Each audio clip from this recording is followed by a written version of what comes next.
grand vin, on a changé pas mal de choses. En particulier, on a changé d'habitude, on fait souvent ce qu'on appelle un préfermentaire à froid, c'est-à-dire un maintien pendant une semaine à froid pour extraire un maximum de couleurs, stabiliser, un maximum de précurseurs d'arômes. 2022 est tellement mature qu'on n'a pas besoin de faire tout ça. Donc on s'est dispensé de cette phase-là pour faire des fermentations un peu plus rapides et avec des cuvaisons sans trop travailler les mares parce que tout se libérait facilement. Et il y avait une telle sucrosité, une telle maturité qu'on n'a pas du tout extrait de tanin dur et astringent. Voilà, très, très belle maturité et des degrés de l'ordre de 14, des vins tout à fait normaux, alors que le millésime se prêtait à avoir de très, très gros degrés, ce qui était le cas dans certaines régions de Bordeaux. Voilà, donc, on était très content. Et après, donc, fermentation malolactique, soit en cuve, soit en barrique. Ok, Et les deux alors. ça dépend des lots, ça dépend des Ok, origines, ça dépend de ce qu'on veut faire, avec une taille un petit peu.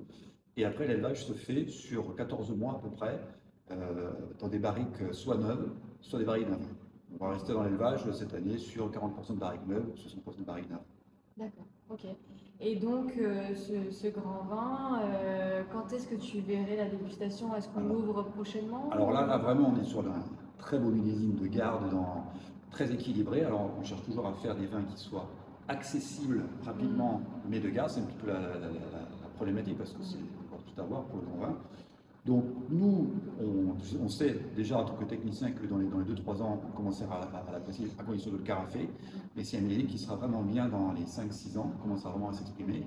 Et par contre, la garde de ce 2022, on sait que ça sera 20 ans sans aucun problème, largement. Voilà. C'est un très beau millésime, très bien équilibré, belle fraîcheur. Donc, forcément, il va durer, c'est l'équivalent d'un 2010 sans aucun souci. Ok.